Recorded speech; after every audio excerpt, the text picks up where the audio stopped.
सुनने का अभिप्राय क्या है?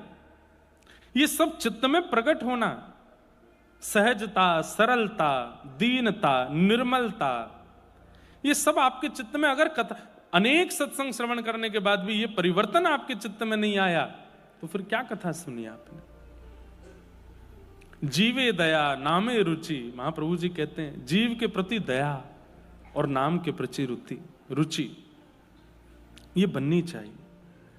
कथा सुनने वाला, सत्संग निरंतर करने वाला व्यक्ति ऐसा ही हो जाता है, धैर्यवान, दीनवान, थोड़ा अल्प शब्दावली का प्रयोग करने वाला, परिस्थिति कैसी भी हो एक रस रहने वाला, ज्यादा विचलित ना होने वाला, ये कथा सुनने वाले का स्वरूप होता है।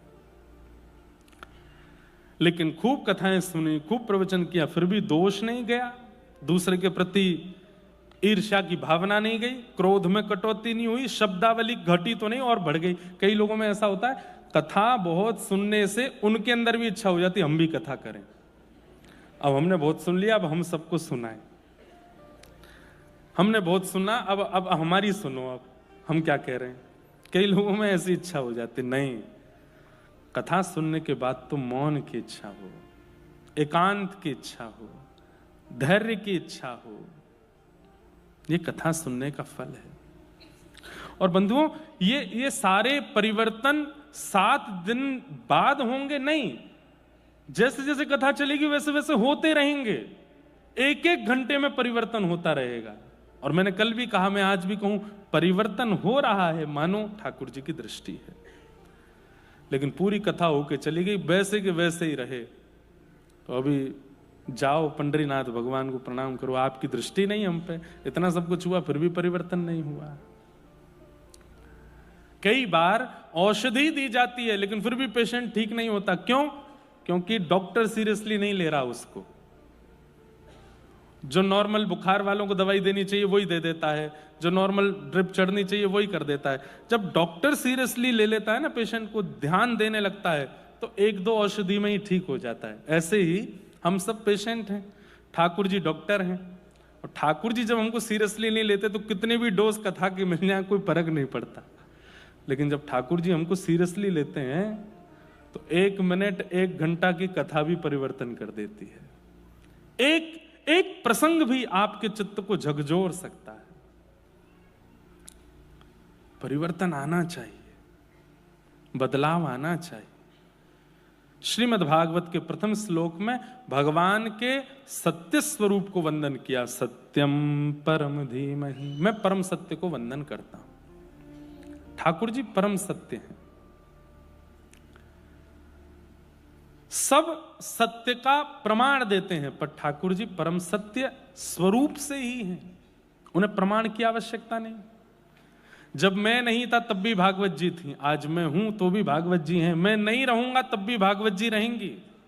आप नहीं थे तब भी ये संसार भूगोल था, खगोल था, आप हैं तो भी है, आप नहीं रहोगे तो भी रहेगा। जिसकी सत्ता त्रिकालाबाधित है, हमेशा है, वही सत्य है और वो परमात्मा है। उनकी सत्ता सदा है। आपके होने ना होने से, उनके होने ना होने पर कोई असर नहीं होगा, इसलिए वो सत्य हैं। ऐसे परम सत्य को हम प्रणाम करते हैं। और एक और बात कहें, भगवान सत्य हैं, भगवान का नाम परम सत्य है, नाम परम सत्य है। भगवान सत्य हैं, भगवान का नाम परम सत्य है, नाम परम सत्य है। एक महापुरुष हमारे व्रजमंडल में, उनसे मैंने एक जिज्ञासा की, महाराज जी हमारी इच्छा तो नहीं थी कि यश मिले कथा कहने से, इतने लोग जुड़े, ऐसी इच्छा नहीं थी। 10 साल से कथा कर रहे हैं, पहले तो बहुत कम ही लोग आते थे, तब भी कोई ऐसी इच्छा नहीं थी, अब इतने आते तो भी ऐसी कोई, पर ये यश मिलने पर अपयश की चिंता बनी रहती है। ऐसी स्थिति में हम क्या करें? तो महाराज जी ने बहुत अच्छी बात कही, बोले इस जन्म की इच्छा नहीं होगी, पूर्व जन्म की इच्छा रही होगी कि मुझे बहुत लोग मुझसे जुड़ जाएं, तो वो पूर्व जन्म की इच्छा इस जन्म में पूरी हो रही। दूसरी बात, यश मिले, अपयश मिले या फिर किसी भी प्रकार की स्थिति हो, ये आपके मन को विचलित तब करती है जब आपके जीवन में नाम नहीं होता। आप जब नाम आश्रित हो जाते हैं, ठाकुर जी का नाम लेने लगते हैं, तो फिर आपत्ति विपत्ति क्या कर रही है इससे असर नहीं होता। और इतनी अच्छी बात बताई, ध्यान से सुनिएगा, जैसे कोई व्यक्ति आपको गाली दे दे, कोई व्यक्ति आपको अपशब्द बोल दे, तुरंत आपका रिएक्शन आता है। चलो आपने कुछ बोला भी नहीं तो आप उसकी तरफ देखते तो हैं, आप थोड़े क्रोध में तो भर जाते हैं, आपकी नसों में थोड़ी गर्म खून का प्रवाह तो हो जाता है, आपकी भ्रुकुटी माथे की थोड़ी सी टेढ़ी तो हो जाती है, भले ही आपने कुछ बोला नहीं पर थोड़ा असर तो हुआ।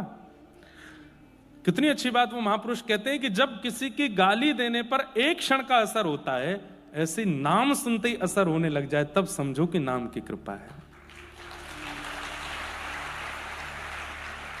मैंने कहा श्री राधा और आप पे कुछ नहीं हुआ, आपने सामान्य सुना, तो अभी नाम की कृपा नहीं।